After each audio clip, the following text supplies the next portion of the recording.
Ashama hordoftoota keenya nageenyi keenya bakkuma jirtanitti isin haa dhaqqabu jedhaa mata duree mirga dhala namoomaa jedhu irratti waliin mari'atuu fi obbo Amaan Kadir Kaamsaree qabadhee isinii dhiyaadhee jira. Itti dhiyaadhaa isiniin jedhaa gamanumaan obbo Amaan isinis anaa dhuf baga nagayaan gara AF Digital Studio dhuftan isiniin jedha. Anaa jedha baga isinillee baga jiraattanii waltajjii bareedduu akkanaa irratti na afeeruu keessanii fi na yaada kiyya na gaafachuu keessanii fi hedduu galata guddaa qabdanii wayyoomaa jedha. Dhaggeeffatoota keenya isin ulfaadhaa isiniin jedha. Dhaggeeffatoota keenya osoo gara gaafii guyyaa har'aatiif qopheeffadhetti hin dabarini obbo Amaan Kadir yeroo garagaraatti mata dureelee adda addaa irratti qabadhee isinii dhiyaadhee jira. Namoonni hedduun obbo Amaaniin hin beektanii jedhee yaada.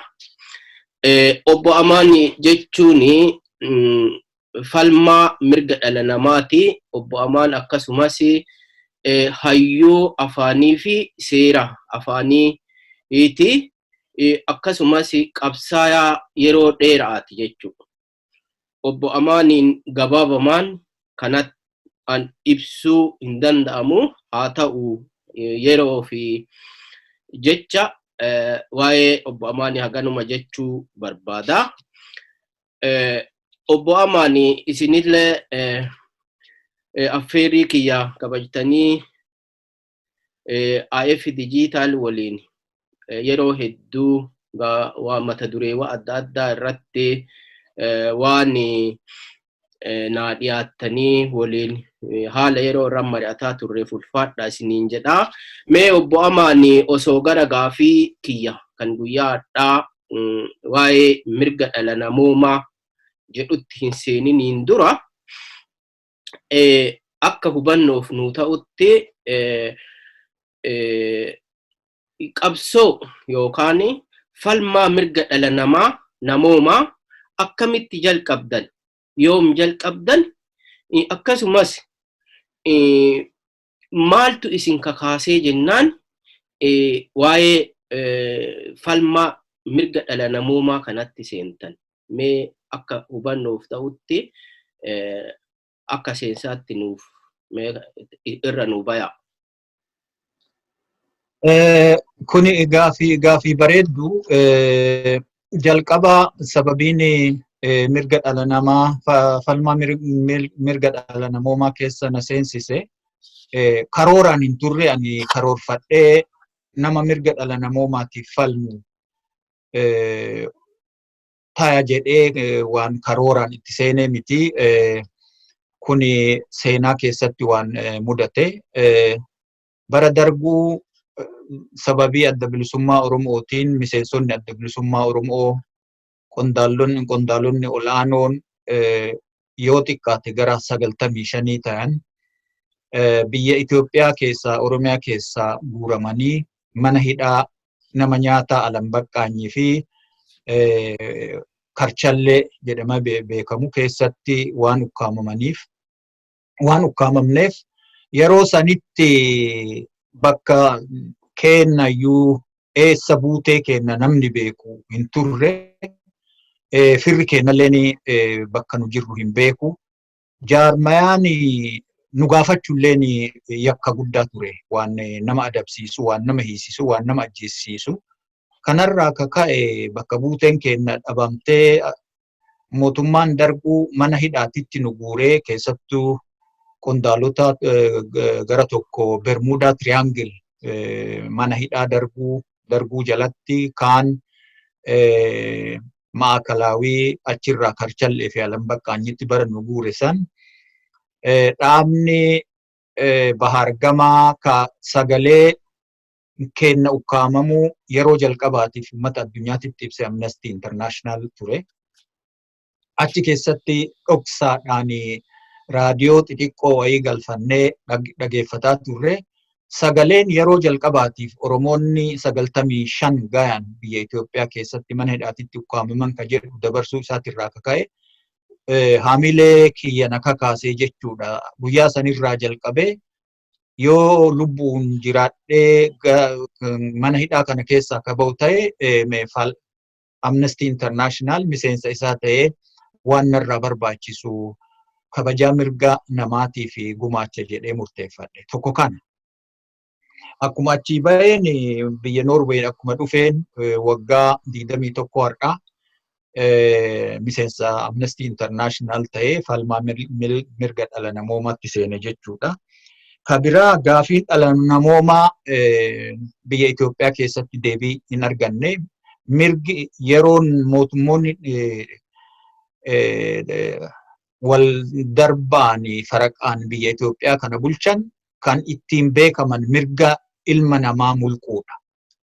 Kanaafuyyuu hanga har'aatittis mirgi dhala namoomaa biyya Itoophiyaa keessatti mulqamuun isaa kabajaan ilmi namaa kabajaa dhabuun isaa kunilleen gaafiin kuni gaafii bu'uuraa ummanni Oromollee ummatoonni Itoophiyaallee gaafachuu qaban ajandaa yeroodhaa ta'uu akka qabu kanarraa ka'uudhaan waa'ee mirga dhala namaa dubbachuu fi yeroo ammaa kana na kakaase.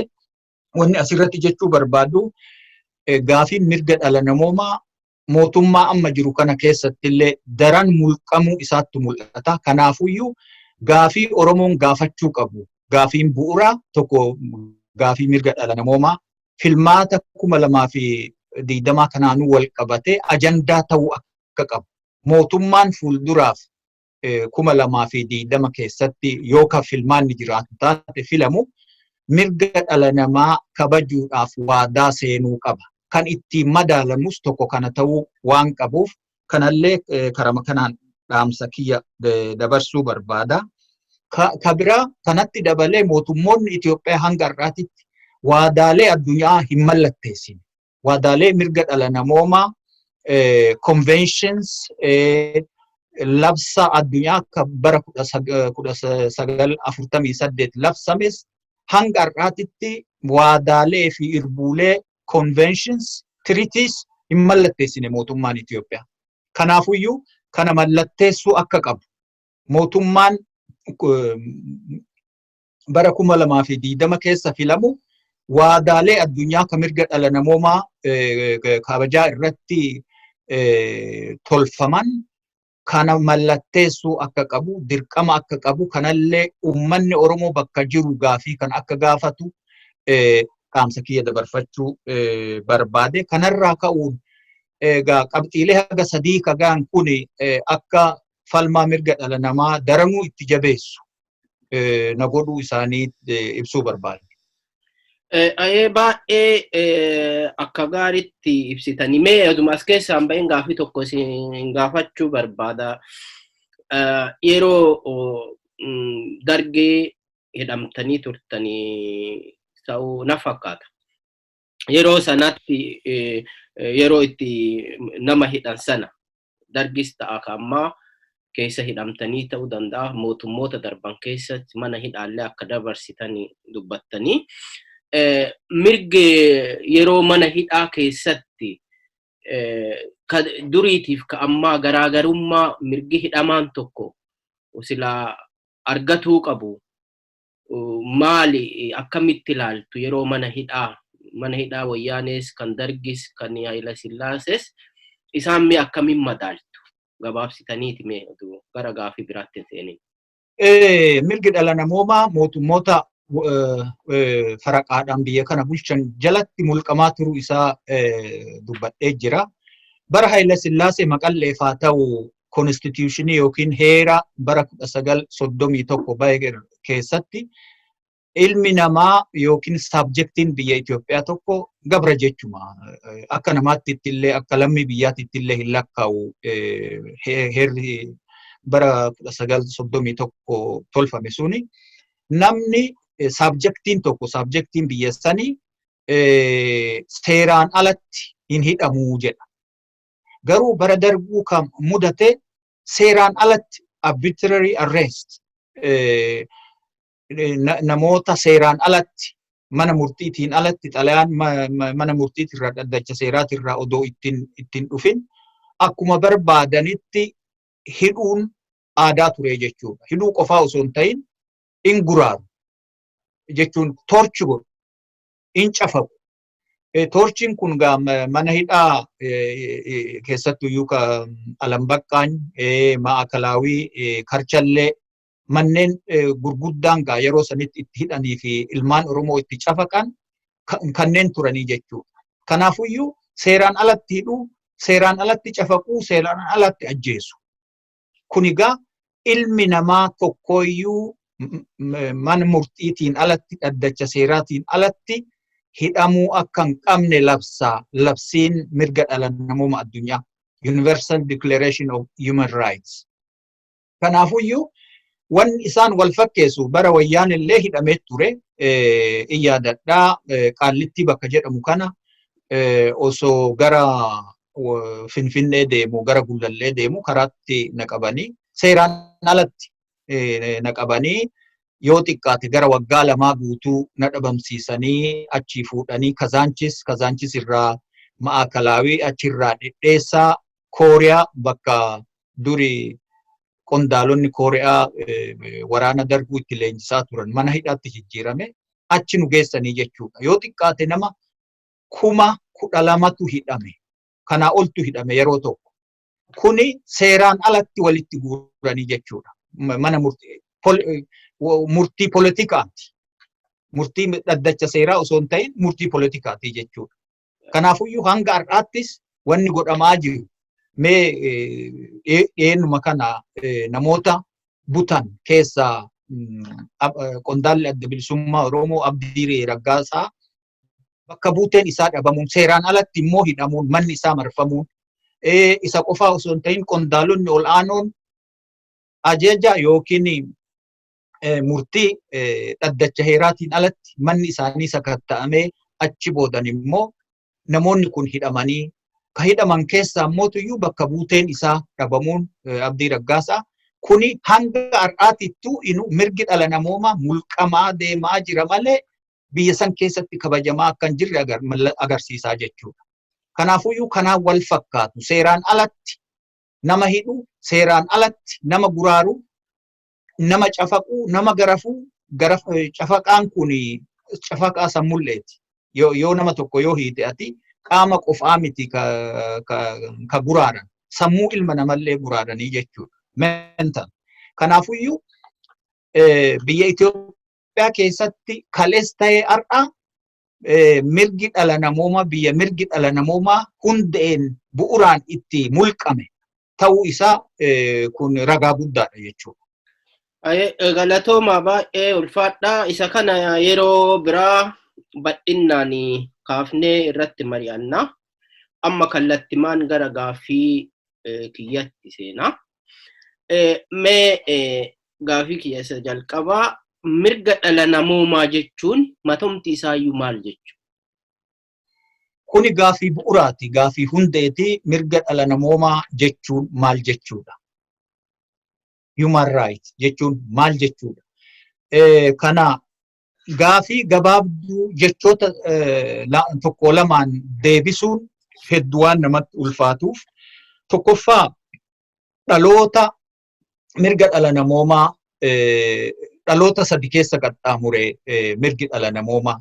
Tokkoffaa dhaloota dhawaata tokkoffaa first generation, kan lammataa mootiyyuu dhaloota yookiin dhawaata lammataa second generation, kan sadaffaadhaa third generation, dhaloota sadaffaa jedhamee akkasitti seenaa keessatti guddinaa fi dagaaginni mirga dhala namoomaa sadarkaa sadiitti qoodama. Kanaafuyyuu sadarkaalee sadeen kana tokko tokkoon babbaisuu kiyyaan duratti amalaa fi uumaanii mirga dhala namoomaa maali gaaffii jedhu deebisuu barbaada. Maaliif gaaffiin lamaan kun walitti hidhataadha. Mirga dhala namoomaa akkamitti karakteraayiz goona yookiin jecha tokko lamaan deebisuun salphaa waan hin taaneef mee akkamitti amalootaa fi uumaa mirga dhala namoomaa karakteraayiz goona ibsina ka jedhu waan kaasuu waan barbaadeef, tokkoffaa mirgi dhala namoomaa akka uffata namni namarraa mulquu fi namatti uwwisuu miti. Kana yoo jennu mirga hallanyaan inalienable. Asirratti wannoo kana suuraa kana argisiisuun barbaada. Suuraan kuni kaartaa addunyaa harka ganaa harka namaa irratti kan ka'e agarsiisa. Kuni maal jechuudha? Mirgi dhala namoomaa uumadhaan ilmi namaa ka addunyaa irra jiru ka argate jechuudha. Kana yoo jennu mirga hallanyaa yoo jennu yabutollee miti kan keetii jechuudha. Ka namni tokko sirraa mulqine, ka namni tokko immoo siin kennine, ka uumadhaan qabduu jechuudha. Kanaafuyyuu eenyumtuu namarraa mulquu hin danda'u. Keessattuu mootummoonni hedduun isaanii mirga dhala namaa waan mulqaniif seera addunyaa irratti mirgi kun mirga hin mulqamne. Eenyumtuu namarraa mulquu hin danda'u. Eenyumtuu namaa kennuu hin danda'u. Ka jedhu inalienable, inviolable afaan Ingiliffaatiin. Kanaafuyyuu tokko uumaan mirga dhala namoomaa kanaa jechuudha. Kalammataa uumaan mirga dhala namoomaa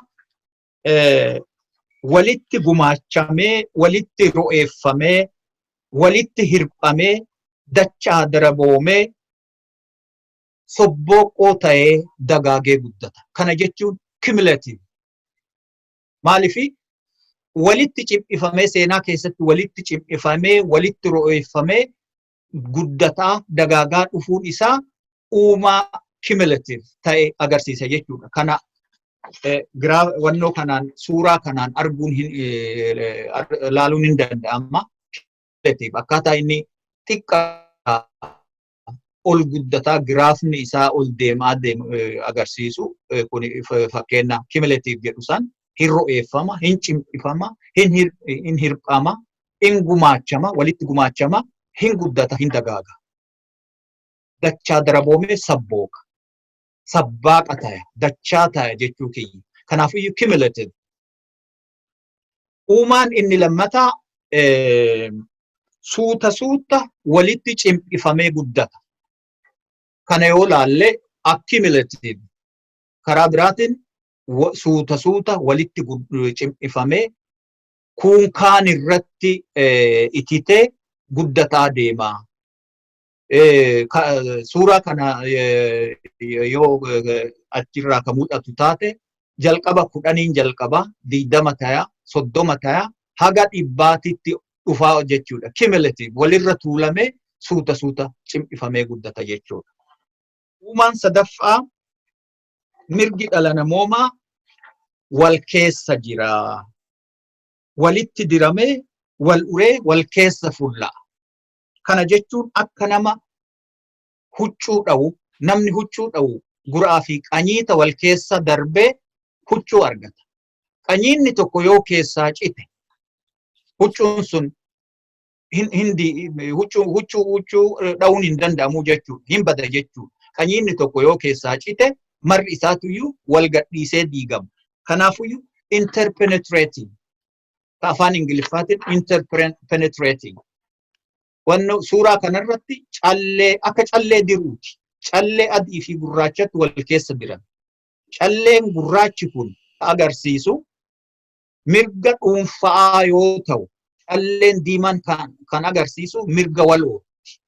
Mirga yabutoo, mirga sabaa, sablammootaa, ka biraammoo mirga dhuunfaa nama tokkeef nam balashee agarsiisaa jechuudha. Kun lamaan isaatiyyuu addaan fooyanii addaan guuranii hin danda'amu wal keessa jira. Tokko kabajanii tokko dhiituun hin danda'amu. Ka itti aanu mirgi dhala namoomaa wal keessa jiba, wal diindeessa. Giingoo sadeen kana yoo hin mul'atanatti fakkaata. Giingoo sadeen yookiin korboo sadeen kun wal keessa jiru. Tokkoffaa mirga dhala namoomaa dhawaata tokkoffaa, dhawaata lammataa, dhawaata sadaffaa ka itti ammaan boodatti tokkoon babbaysuuf deemnu isaan kun wal keessa jiru jechuudha. Akka argitee dhadhaa fi daa'ima yoo walitti mayte yookiin dhadhaa fi bachoo yoo walitti nayte akkas jechuudha. Wal diindeessa. Wal keessa jira jechuudha. Kuni overlapping kan jedhu afaan Ingiliffaatiin overlapping. Ka itti aanu hilloogu. Mirgi dhala namoomaa hilloogu. Eenyumaafuyyuu hilloogu. Hiyyeessa dureessa hin jedhu. Jaarsa jaarti hin jedhu. Dhiira dubarti hin jedhu. Ideoloojii tokkoof tumsee ideoloojii biraati irratti hin duulu. Bitaa fi mirga hin jedhu. Kanaafuyyuu looga maleessa. Impartial. Wannoon kun madaalli kun hin mul'ata.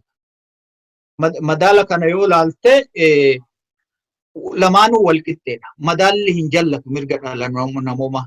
Mootummaan mirga dhala namoomaa garuu ni jallisa. Fakkeenya tokko haa fudhannu yeroo ammaa kana lammummaa namoota biyya ambaatii galan biyya ofiitti galan lammummaa gaafatanii lammummaa isaanii hanga har'aatitti rarraasanii danqanii hambisuun mootummaan kun har'allee loogaa akka jiru fanfansaa akka jiru agarsiisaa jechuudha. Gaafii Jawaar Muhammad waa'ee lammummaa Jawaar Muhammad yoo fudhannee jenne Jawaar Muhammad lammummaa biyya Ameerikaanii gadhiisee lammummaa biyya Itoophiyaa gaafate seeraan gaafate hanga har'aatitti mirgi isaa rarra'ee jira danqamee jira. Garuu namoonni seeranuu hin gaafatamin waamamanii biyya alaatti waamamanii aangoo mootummaadhaa aangoo paartii biltiginnaa itti kennamaa jira. Hangam mootummaan kun fanfansaa akka ta'e cubbuu hojjechaa akka inni jiru agarsiisaa jechuudha. Kanaafuu mirgi dhala namoomaa impartial kan jedhamuuf kan loogiin qabu humsa dideessa irbu dideessa dhugaa hordofee mirga ilmoo namaa mirga lammii biyyaa tiiksuun dirqama mootummaati. Kana godhaan jiru mootummaan har'a jiru kun. Akkuma mootummaa kaleessa maqaa Oromootiin aangoo irratti ba'uu miti. Maqaa Oromootiinis aangoo irratti ba'ee bineensa siyaasaa ta'uu ni danda'a. Oromoon ufsabuu hin qabu. Mootummaan yeroo baay'ee addunyaa kanarratti uumaan mootummaadhaa ka uummataati jedhanii yoo quba uummataatiin hin filamin innu akka fardaatitti cancalaan yoo cancalaniitiin afkuchoo ittiin godhin bineensa ta'a. Har'allee maqaa Oromootiin warri aangoo irratti bayan bineensa ta'uu isaanii bineensa poolitikaa ta'uu isaanii kanarraa hubachuun barbaachisaa natti fakkaata. Uumaan fi amalli mirga dhala namoomaa kabiraa hundumaa ammata. Universal. Warra quba caaccessee wannoo utubu. Waan akka kubbaa miilaa yookiin wannoo footoo gloob utuban kana agarraa jechuudha. Eenyumtuyyuu kana ala hin ta'u. Warri mootummaa irra jirus lammiin biyyallee mirga dhala namoomaatii ala hin tayan biyyiti kana keessatti hin lakkaa'amne ilmi namaa kana keessatti hin lakkaa'amne hin jiru. Universal jechuudha. Ka itti aanu uumaan mirga dhala namoomaa wal keessa jira walitti irkata. Kun kaan irratti irkatee jiraata. Fakkeenyaaf suuraa kana irratti ka agarru interdependent ka jedhu afaan Ingiliffaatiin suuraa kana irratti kinniisa daraaraa nyaatu agarra daraaraa guuratu agarra. Daa'imni jiraachuuf kinniifni jiraachuu qaba. Kinniifni jiraachuuf daraaraan jiraachuu qaba. Daraaraan jiraachuuf mukni jiraachuu qaba. Roobni jiraachuu qaba. Kanaafuyyuu yoo tokko keessaa dhabame kabirallee hin jiraatu. Kanaafuyyuu daa'ima argachuuf kinniifni jiraachuu qaba. Kinniifni jiraachuuf daraaraan jiraachuu qaba. Daraaraan jiraachuuf mukni jiraachuu qaba. Mukni jiraachuuf bishaan jiraachuu qaba. Kanaafuyyuu mirgi dhala namoomaa akkaataa kanatti kun kaan irratti irkatee jira. Interdependent. Ka itti aanu mirgi dhala namoomaa guutuudha. Hin shasharafamu, hin qoqqoodamu. Qoqqooddee shasharaftee hin kennitu. Guutuudha uumaa isaati. Fakkeenyaaf yeroo tokko tokko mootummoonni tokko tokko mirga dhala namoomaa xiqqoo isii qoshorree yookiin qundaan safarree kenninafaa jiru. Akkasii miti. Mirgi dhala namoomaa mataa isaatiin hin shasharafamu, hin qoqqoodamu, guutuudha. Guutuu kana mootummaa miti ka kennu, uumatu kennu, uumaa ilma namaatti kennu. Akkuma reefu jenne eenyumtuu namarraa mulqee shasharafee qoqqoodee namaa kennuu hin danda'u. Indivisible. Hin qoqqoshoramu, hin qoqqoodamu. Ka jedhu indivisible ka jedhu agarsiisaa jechuudha. Kadhumaa uumaan mirga dhala namoomaa haala wajjin hin jijjiiramu. Haala wajjin hin jijjiiramu. Kana jechuun maal jechuudha? Yeroo fi bakka wajjin akka gaararraa hin jijjiiramu. Suuraan kun gaararraadha. Suuraa gaararraati. Gaararraan haala dhufee dabru wajjin jijjiiramti. Bakka laallattee jijjiiramti. Yeroo laallattee jijjiiramti. Naannawa keessa jirtu laaltee jijjiiramti. Jijjiiramuun kun uumaa isiiti. Hin calaqqisiifti. Waan qaama isii santu haala naannawa isii jiru akka calaqqiftuu fi akka waan jijjiiramte fakkaattu haala naannoo san jiru jechuudha. Mirgi dhala namoomaa akkanaa miti. Haalfaanessaa miti. Haala wajjin hin jijjiiramu. Kana yoo jennu fakkeenyaaf namni tokko terroristiidha jettee mirga dhala namaa mulquu hin dandeettu. Namni tokko shiftaadha yookiin jettee maqaa itti maxxansitee mirga isaa mulquu hin dandeettu. Terroristillee yoo ta'e ragaadhaan ragaa itti waamtee ragaa kee itti lakkooftee mana dhaddacha heeraatti dhiyeessitee adaba isaan malu itti kennita malee oluma kaatee shiftaadha jettee yookiin terroristiidha jettee hidhuu ajjeesuun dhoorgaadha. Mirga dhala namoomaa mulquudha. Yeroo ammaa kana fakkeenyaaf Oromiyaa keessatti kana booda itti dhufuun kennas hin mala ta'a. Atis na gaafachuun kan ka'e hin mala ta'a. Gabaabseetuma xiqqoo yoo ibsee yeroo ammaa kana keessattuu naannawa sadi keessatti, Wallagga keessatti, Boorana keessatti, Gujii keessatti ilmaan Oromoo kan yakka tokko hin hojjetin mirgi isaanii mulqame shiftaa qallabdan yookiin shiftaa bulchitan yookiin shiftaa deeggartan jechuudhaan namoonni mana hidhaatitti guuraman tokko manni hidhaa haala kaa'u. Kanaafuyyuu kana jettee maqaa hin taane itti mamaxxansitee yookiin olaantummaa seeraa eega jettee yeroo ammaa kana olaantummaa seeraa eegna jedhanii namoota shifta jedhanii namoota nagayaa hidhaa jiranii jechuudha.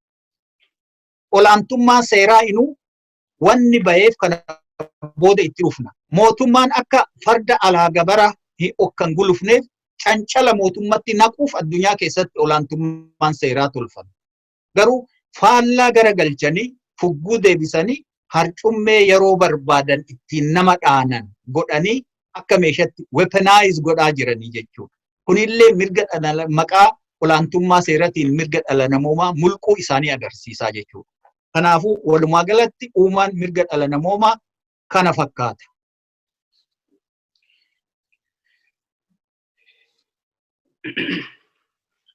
Ayee baay'ee akka bareeda ibsiftanii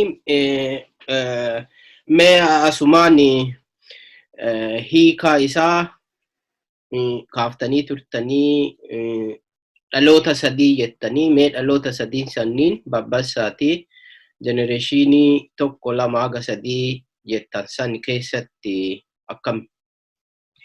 Hayyee kun gaafii bu'uuraati. Maaliif mirgi dhala namoomaa uumaa isaatii fi amaloota mirga dhala namoomaa eega babba'isineen booda mirga dhala namoomaa jechuun maal jechuudha ka jedhu dhaloota tokkoffaa keessatti maal mirga akkamtu kabajamuu qaba, dhaloota lammataa keessatti mirga akkamtu kabajamuu qaba, dhaloota sadaffaa keessatti mirga akkamtu kabajamuu qaba ka jedhu gaafii bu'uuraati. Kana tokko tokkoon deebisa. Dhaloota jalqabaa yoo jennu ka afaan alagaatiin civil and political rights ka jedhu jechuudha. Mirga lammii namtokkee lammii biyyattii fi mirga politikaati. Biyya Faransaayii keessatti libertee yookiin walabummaadha. Mirga walabummaa poolitikaati. Walabummaa poolitikaatii fi walabummaa nama biyyaati yookiin nama hamba biyyaati. Citizen ka jedhu. Kanaafuyyuu mirgi kun maal of keessaa qaba? Dhaloonni jalqabaa kun, dhaloonni tokkoffaan kun maal of keessaa qabu ka jedhu yoo kaafnu, tokkoffaa mirga lubbuun jiraachuuti. Freedom to life. Namni tokko lubbuun jiraachuu mirga guutuu qaba. Nama tokko qaama isaa mummuruu, sammuu isaa guraaruu dhoorgaadha. Kana yoo jennu toorchi gochuun dhoorgaadha. Nama tokko ajjeesuun dhoorgaadha.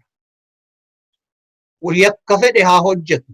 Ilma namaa adaba isaan malu itti kenna. Biyyoonni tokko inuu du'aan nama adaban. Ifamu. Biyyoonni tokko warri mirga dhala namoomaa kabajan murtii du'aa haqanii jiran seera isaanii keessa, heera isaanii keessa haqanii jiran. Capital punishment. Kanaafuyyuu lubbuun jiraachuu, mirga lubbuun jiraachuu jechuudha. Nama tokko torchi gochuun dhoorgaadha. Kalammataa cafaquun dhoorgaadha. Guraaruun dhoorgaadha. Torchi gochuun dhoorgaadha. Kanaafuyyuu mirga dhaloota tokkoffaa yookiin dhawaata tokkoffaa, the first generation ka jennu, kan biraa mirga filuu fi filamuu. Fakkeenyaaf lammiin biyya tokko filamuus mirga guutuu qaba. Ka filulleen filuuf mirga guutuu qaba. Yeroo ammaa kanatti filmaata amma 2020 kana keessatti mirgi filuu fi filamuu kabajame moo hin kabajamne kuni mataa isaatu iyyuu qormaata mootummaa kana eeggata. Biyya kana keessatti mirgi kun kabajame moo hin kabajamne qormaata biraati jechuudha.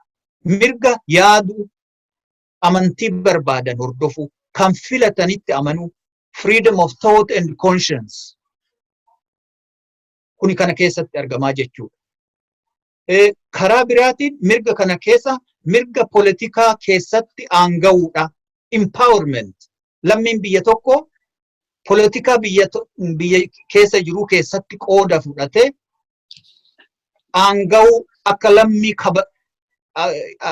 ufiin boonaa jiraatu tokkotti aanga'uu jechuun aangoo poolitikaa fudhatuu qofaa miti. Mirgi isaa kabajamee qoma dhiibee deemuu danda'uu qaba. Political right, walabummaa poolitikaati. Walumaa galatti egaa dhaloota tokkoffaa keessatti karama mirga civil and political right ka jedhu ka afaan Ingiliffaatiin jedhu san mirga walabummaa lammii biyyaatii fi aangoo poolitikaa jechuudha yookiin qooda poolitikaa jechuudha. Poolitikaa keessatti daangaa tokko malee, uggurii tokko malee, jaarmaa ijaaruu, mirga jaarmaa ijaaruu, mirga walitti qabamuu, mirga karaa nagayaatiin hiriira bayanii yaada ibsachuu, gaafii gaafachuu, kun hundi isaatuyyuu kana keessatti ramadamaa jechuudha. Dhaloota jalqabaa mirga dhala namoomaa dhaloota jalqabaa first generation haga kana yoo laalle dhaloota lammataa hoo keessatti kamtu ramadama ka jedhu kaafu.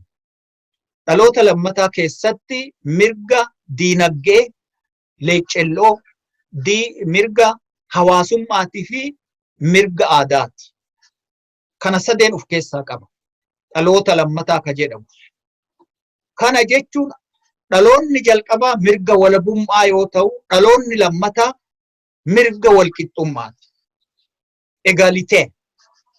Biyya Faransaayii keessatti wayita warraaqsi biyya Faransaayii dhooyuu mirgoota kana equality, egalitee jedhanii moggaasan.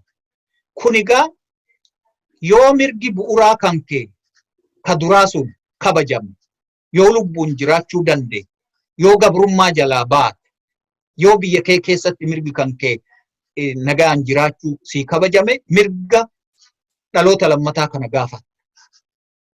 Yoo mirgi kee bu'uuraa kun mirga dhaloota lammataa gaafachuuf mirgi kan kee ka bu'uuraa sun ka duraa sun ka dhaloota tokkoffaa sun kabajamuu qaba.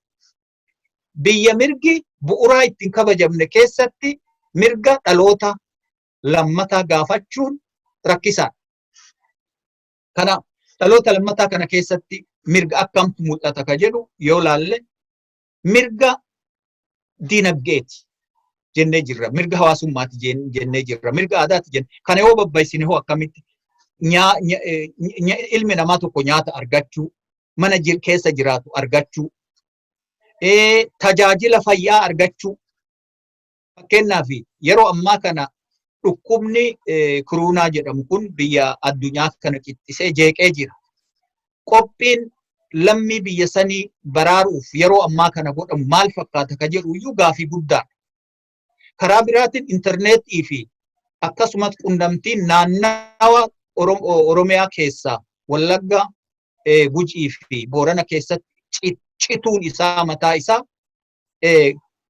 kun cituu qofaa osoo hin ta'in uummanni suni fayyaa argachuuf odeessa silaa dhibdee hamaa nama nyaataa kana ofirraa baraaruuf ofirraa dhorguuf odeessa barbaachisu dhabuun isaa mirgi dhala namoomaa hundeen biyya san keessatti mulqamuu agarsiisaa jechuudha. Mootummaan kun daddaffiidhaan osoo oolee hin bulin mirga kana kabajuutu isarra jiraata. Intarneetii kute, qunnamtii kute, odeessa uummatarraa kute gadhiisuu qaba. Kuni mirga fayyaa argachuu, health care, barnoota, mirga barnoota, barachuu, afaan ufiitiin barachuu, afaan ufiitiin baratanii barmoota qofaa osoo hin ta'in barmoota ayinaadhaan quality ta'ellee barachuudhaaf yookiin immoo barnoota ilmoo namaatiif barbaachisu argachuun mirga kana keessatti dhaloota lammataa keessatti dhufaa jechuudha. Hojii argachuu, barachuu qofaa osoo hin ta'in barattee hojii dhablee ta'uun sirra hin jiraatu. Hojii argachuu qabda. Mootummaan hojii kennuuf, hojii argamsiisuuf dirqama qaba. Yeroo ammaa kana ilmaan Oromoo keessattuu qeerroo fi qarreeleen kumootatti lakkaa'aman hojii dhablee ta'anii jooraa jiran. Yoo mootummaan diinagdee biyyaa akka barbaadetti paartii bilxiginnaa ijaaruu fi qisaasu ilmaan Oromoo hedduun isaanii kumootatti lakkaa'aman ganda jooraa jiranii jireenya isaanii hojii dhableedhaan liqimfamanii hiyyummaan liqimfamanii. Kanaafuyyuu mirgi kunis mirga barachuu qofa osoo hin ta'in baratanii hojii argachuu. Hojii argatanii mindaa gayaa argachuu. Nagummaa social security net. Fakkeenyaaf warri dullooman umriin isaanii deeme akkamitti jiraatu? Biyya san keessatti akkamitti jiraatu? Tajaajilli isaan argatan maali? Biyya san keessatti lammii biyya sanii ta'anii yoo umriin isaanii deemee dulloomanii of gargaaruu dadhaban mootummaan akkamitti gargaara? Ijoollee xixiqqoo akkamitti gargaara? Social security net kun kana keessatti dhufaa jechuudha. Kabiraa mirga dhawaata sadaffaati. Mirgi dhawaata sadaffaa, dhaloota sadaffaa jedhamu kun the third generation keessattuu mirga walootii fi mirga misoominaa fi mirga guddinaati. Kuni addunyaa keessatti yeroo dheeraa falmaa dheeraa fudhattee mirga dhala namaa dhaloota tokkoffaatii fi dhaloota lammataa san qofaa kabanya malee mirga dhaloota sadaffaa kana hin kabanyu warri jedhan addunyaa kanarratti mootummoonni hedduu mormaa turanii. Garuu bara asaanaa kana mirgi kunillee mirgoota dhaloota tokkoffaatii fi dhaloota lammaffaatiitti dabalamee mirga waloo fakkeenyaaf mirga hiree ofii mataa ofiitiin murteeffachuu. Mirga sabaa jechuudha. Mirga sabaa sabni tokko politikaan, diinagdeen, hawaasaan, aadaan, seenaa ofii murteeffatee kabajee guddifachuu dandaya. Hiree ofii mataa ofiitiin murteeffachuu dandaya biyya isaa keessatti. Kuni mirga addunyaa seera addunyaa keessatti beekamee jechuudha. Seera mootummoonni addunyaa irratti ijaaraman keessaa tokko utubaadha jechuun hin danda'amu. Mirga hundeeti.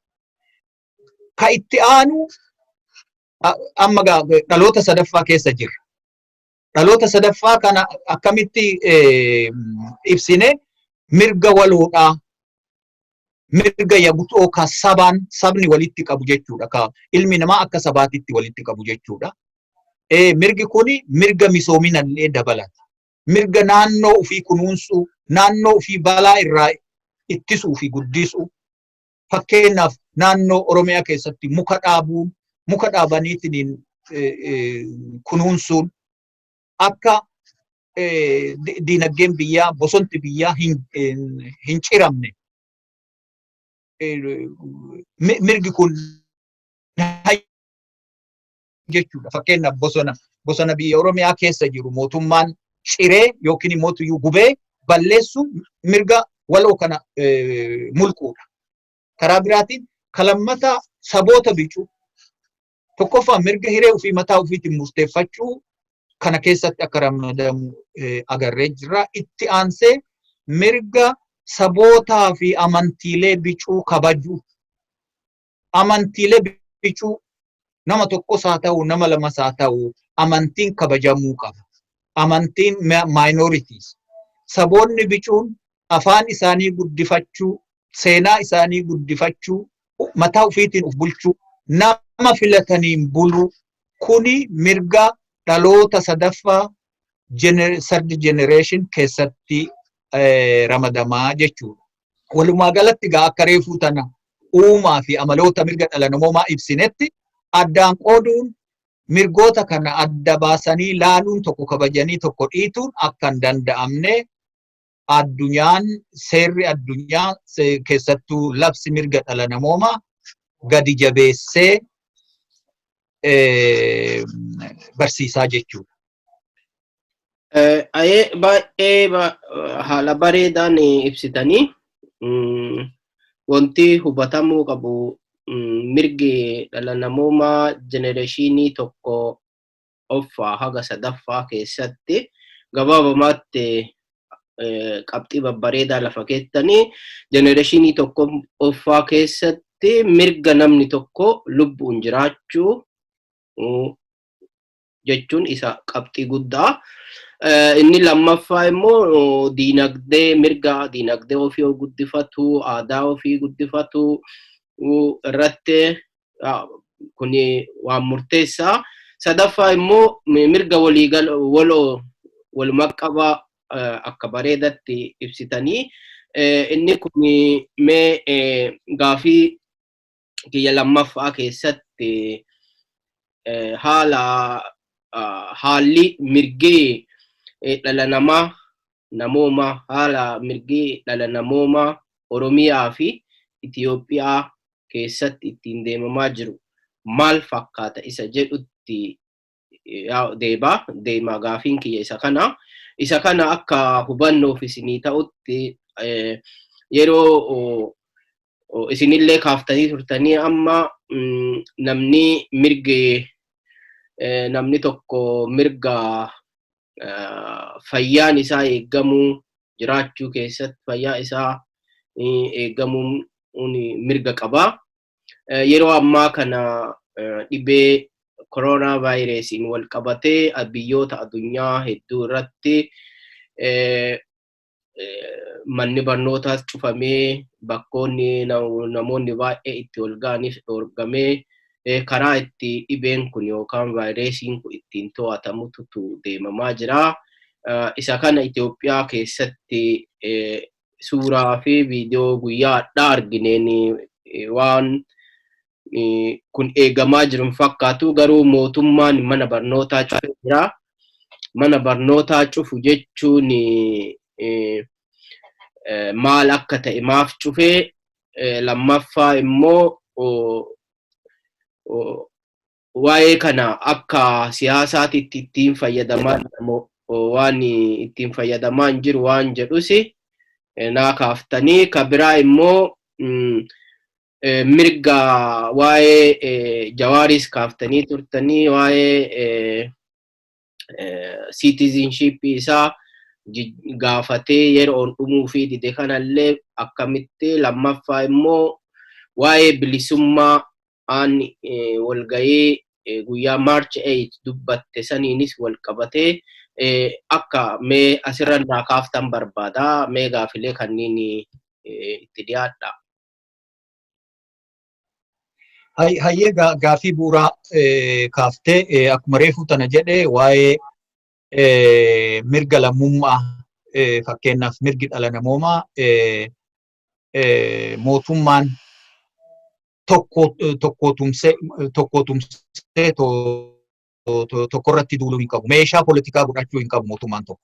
Maaliif amma ka argaa jirru waa'ee lammummaa Jawaar Muhammad daldala politikaa godhatanii jechuudha. Maaliif nama ofiin barbaanne isa biyya san keessatti waan isaaniin dorgomuuf isa kana karaa danda'ameen tapha politikaa keessaa ala taasisuuf haga ammaa mirga isaa rarraasanii yookiin danqanii irra taa'uu jechuudha. Kuni tokkoffaa ka isaan saaxiluu jechuudha. Mirga dhala namoomaa akka hin kabajne namoota biraammoo kam akka isaa biyya ambaatti galan kammoo biyya san keessatti lammummaa ballee hin gaafatin aangoo politikaa itti kennaa aangoomsaa kam biraammoo iyyuu rarraasuun isaanii kun hagam akka isaan taajjabsiisu hagam akka isaan saaxilu waan hubatan natti hin fakkaatu. Kanaafiyyuu tokko mirgi kun mulqamuu isaa agarraa jechuudha. Kalammataa waa'ee bilisummaa Huseen dubartii jedhamtu anillee sooshaal miidiyaa kanarraa dhaga'ee Maarch 8 guyyaa dubartii ture. Guyyaa dubartii kana addunyaa kana keessatti biyya amma nu jirru kana keessattuyyuu guyyaa dubartiiti. Guyyaa dubartiin afaan baafattee dubbattu. Waan barbaadde mirga ofii dubbattu jechuudha. Waan isiin dubbattellee dhaga'ee jira. Maaliif mirga yaada ofii ibsachuutti gargaaramte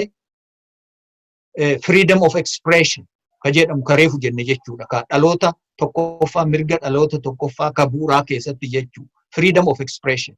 Yaada ofii ibsatu nama tokkon tuyi. Immoo sirna naafxanyaa balaaleffatte. Naafxanyaan immoo sirna hundumti kennaa hin balaaleffanne. Warra ani naafxanyaadha ofiin jedhan fiyudaalota kaleessa warra isaan hordofan. Warra fiyudaal jechuudha naafxanyaa jechuun bar gama tokkoon sirna.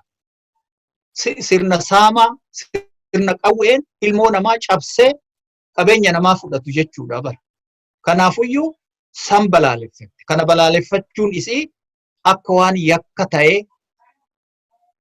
gara politikaatitti jijjiiranii haqanqaalanii yoo osoo wanni isiin jette suni seeraanis ala ka ta'u ta'e seera manbultii gabaabduudhaan daanyaa tokko irratti yookiin dhaddacha heeraa tokko irratti ilaallamu haga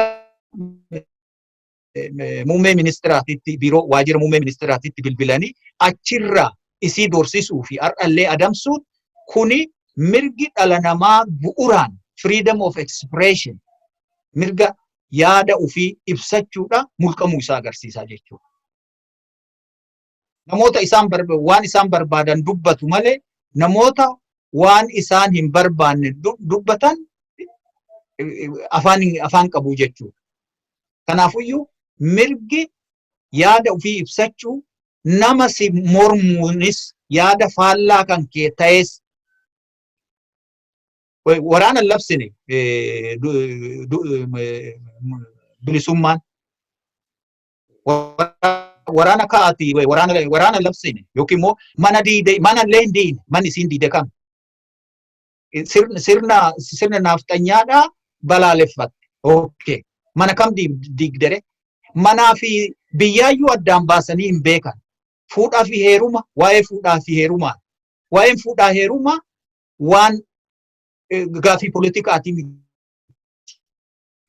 gaafii hawaasummaati. Gaafii kana kaafte mirga qabdi immoo guyyaa sanitti dubartoonni addunyaa kanarra jiran dur afaan isaanii cufames guyyaa Maarch 8 afaan isaaniitti banama. Ka mootummaa biyya kana arrabsanuu guutanii jiru.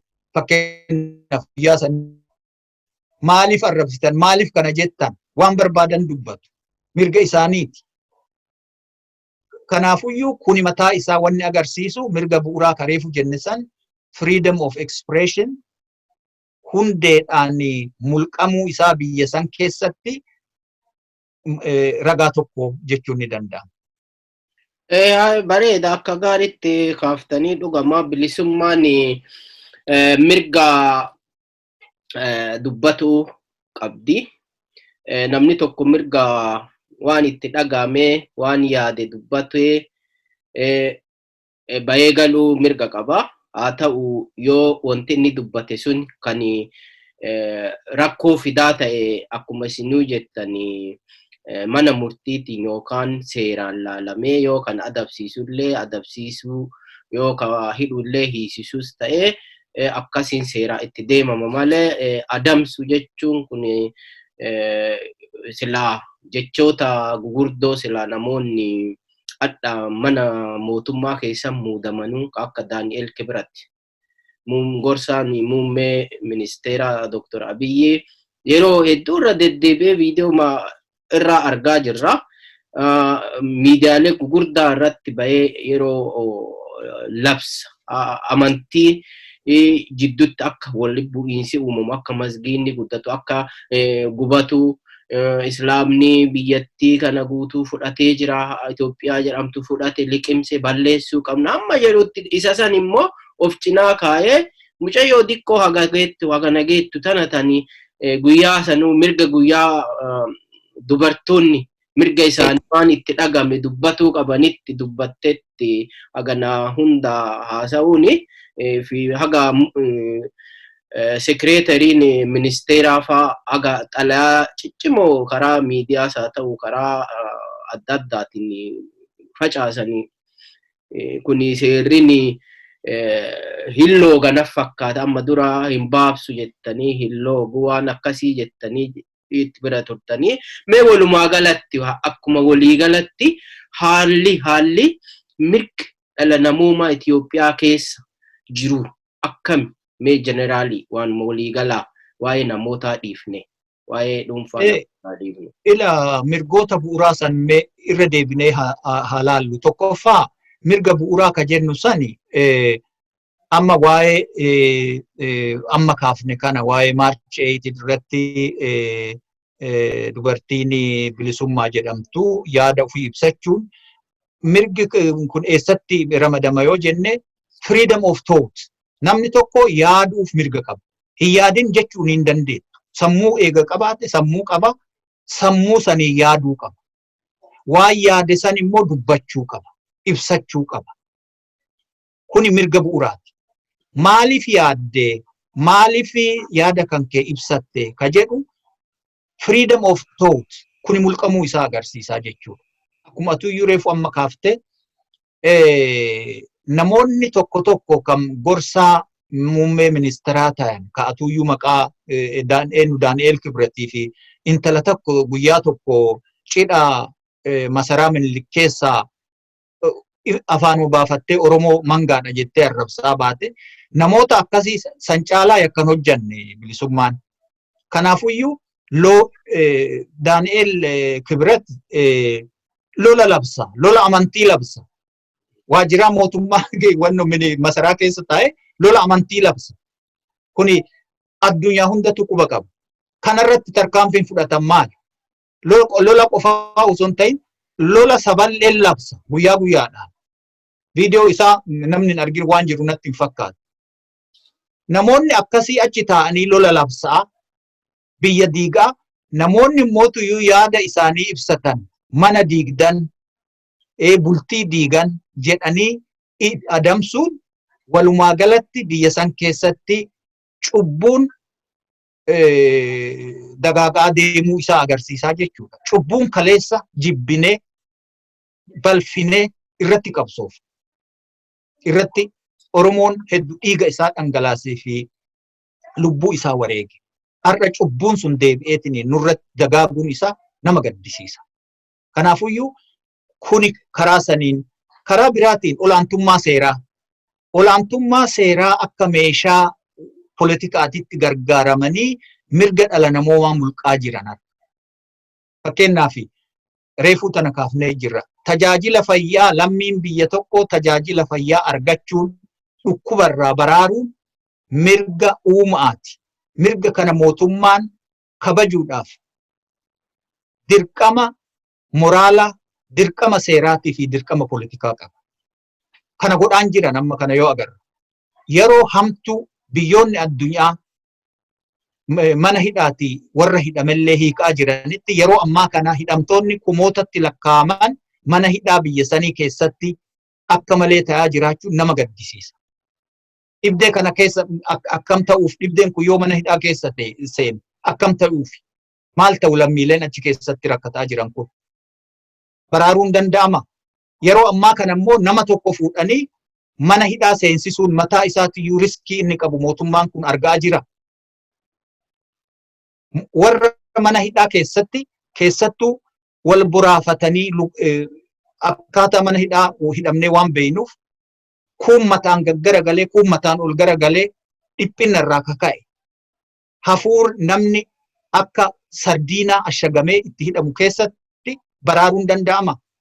Kanarratti mootummaan kun tarkaanfii akkamii fudhataa jira?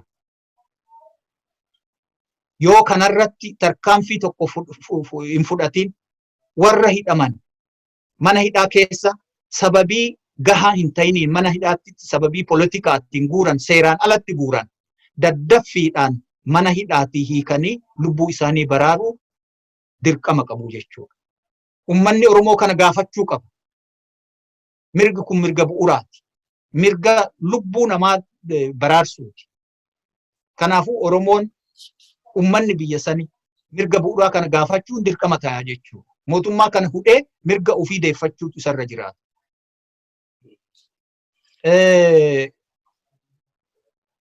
Ka biraagaa mirgoonni haga ammaa fakkeenyaaf amma mirga filuu fi filamuu ka jedhu kun mirga bu'uuraa keessaa waan jiru jechuudha. Yeroo ammaa kana filmaata kana sababii gochuun warra mormitootaa ugguranii jiran, walgayii dhoorganii jiran quba qabna. Miseensota adda bilisummaa Oromooti miseensota jaarmayoota morkattoota mana hidhaatitti guuraa jiran. Kuni mataa isaa seeraan alatti nama tokko seeraan alatti hidhuu hin qabdu. Yoo nama tokko seeraan alatti kan nama hidhu taate ka biyya san bulchu seera osoo hin ta'in namatu biyya san bulchaa jechuudha. Olaantummaa seeraa jechuun olaantummaa namaatti irraa walaboomuu jechuudha.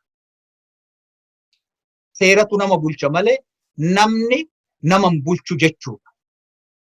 Kana yoo jennu mootummaan mataa isaa seeratti buluu qabaa jechuudha. Alaa gabaraa miti mootummaan seera gubbaa biyya Itoophiyaa keessatti mootummoonni haga har'aa seera ofii baasan ofii cabsan. Fakkeenyaaf amma waa'ee dhukkuba vaayirasii amma biyya addunyaa seene babal'ataa jiru kana laalchise miseensota isaanii ka kumootatti lakkaa'aman yookiin kan dhibbootatti lakkaa'aman bakka tokkotti walitti guuranii yeroo ammaa kana nama lamaa sadii hiyyuu bakka tokkotti walitti fiduun rakkoo wayita ta'etti waan akkanaa kan godhaa jira. Kuni lubbuu namalleetiin taphachuudha. Dhukkubni kuni firaa fi diina hin qabu. Hundumaa nyaata. Maaliif namoota miseensota amma warra paartii biltiginnaa dhiyeenya kana sababeeffatanii walitti waaman kun lubbuu isaanii gaaga'u. Warrumti achitti walitti dhufu kunuyyuu fincilutu isaanirra jiraata. Maali lubbuun qabanii? Politikatu lubbuu ilma namaa caale, mirga dhala namoomaa caale. Kanaafuyyuu biyya san keessatti walumaa galatti yoo tokko tokkoon mirgoota dhaloota tokkoffaa jennee lafa kenne, civil and political rights jennee lafa kenne san yoo babbaysine tokko tokkoon cabsaa jira mootummaan. Tokko tokkoon. Baay'ee yaada bareedaa akka gaariitti ibsitanii mee gaafii keenya kan guyyaa addaa goola bumaanii gara xumuratti deemna.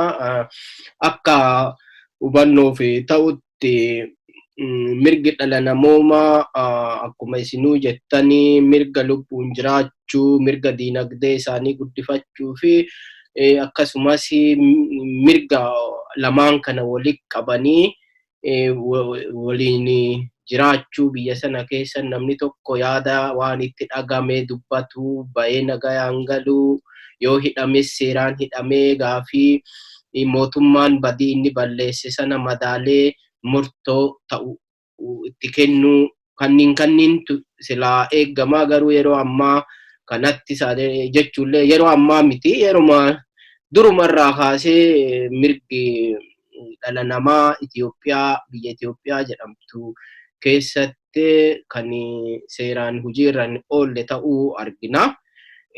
Haa ta'u yeroo ammaa kana wanti hamaan deemaa jiru namni tokko lubbuun jiraachuu dhibee isaa gara tokkorraa gara isaatti akka hin darbine silaa mootummaan protect godhee eegee bakka silaa itti dhibee corona virus kun akka dhaabbatu godhuu fi bakka silaa hojiilee gugurdoo hojjetuu danda'utti mana barnootaa cufee soba cufee har'a ijoolleetu itti fincilee kana dura mirgi kenna cabaa jira mirgi sabaaf sablammootaa biyya keessa cabaa jira jedhee baratatu itti iyyaa ture mootummaan akka wannootiif jecha isaa toluuf jecha humna gaafii isa gaafataa jiru kana oduma waa takka hin godhin oduma waa takka daandii qilleensaa biyya chaayinaa irraa guyyaa guyyaan galu kara chaayinaa ergaa biyyoota gara awurooppaas guyyoota hedduutti ergaa bakka jirutti oduu daandii xiyyaaraa sana daandii qilleensa Itoophiyaa hin cufin kan biyyoota alaa irraa galan haga ammaatti akka odeeffannoo qabnutti lammiileen Itoophiyaa kan corona virusiin qabaman nama lama qofa. Kuuwwan namoota 7 keessaa namni 5 lammii biyya alaati jechuudha. Haga kanadhaa biyya Switzerland irraa gara Itoophiyaa deeme lammii Awustiraaliyaa dabalatee jechuudha. Jaappaanii lammiin Jaappaanii yeroo dhiyeenya kana seenanii namni 3 akkasumas namni UK tokko ollee warrootuma qilleensa isaan silaa cufuu qaban hin cufneen ittiin balali'ee biyya san seenetu qabatee seenee jira jechuudha. Isa kana osoo hin cufin daddafee mana barnootaa cufe jechuudha. Kana jechuun maal jechuu dhiibbaan garamiin na jira waan jedhu mootummaan daddafee akshiin fudhate jechuudha. Amma immoo maal godhe guyyaa har'aa kana yeroo manuma haasofnu kana kaadiroota kumaatamaan lakkaa'amanii walitti qabee paartiin bilisiginnaa barsiisaa jira jechuudha. Kanaaf yeroo ammaa kanatti mootummaan mirga dhala namaa kabajuu dhiisee mirga silaa namni lubbuun jiraachuu qaba isa jedhu sana cabsuun namoonni akka vaayirasii kanaan faalaman akkuma kana duri Haayila Sillaaseen bara Minilikki Fanxoo ummata Oromootti ergee ummata keenya lafarraa fixe sana natti fakkaata. Karaa sani mee isa kana xumuruu fi waa'ee kana laalchisee dhaamsa yoo qabaattanii fi yaada xumuraa fi isinii kenna maal jettume? Ani waan silaa jedhu bal'innaan tokkoffaa uumaa fi amaloota mirga dhala namoomaa tokko tokkoon babba'isinee mari'annee jirra. Itti aansinee mootuyyuu mirga dhala namootaa dhawaata tokkoffaa, dhawaata lammaffaa, dhawaata sadaffaa jennee kennee jirra.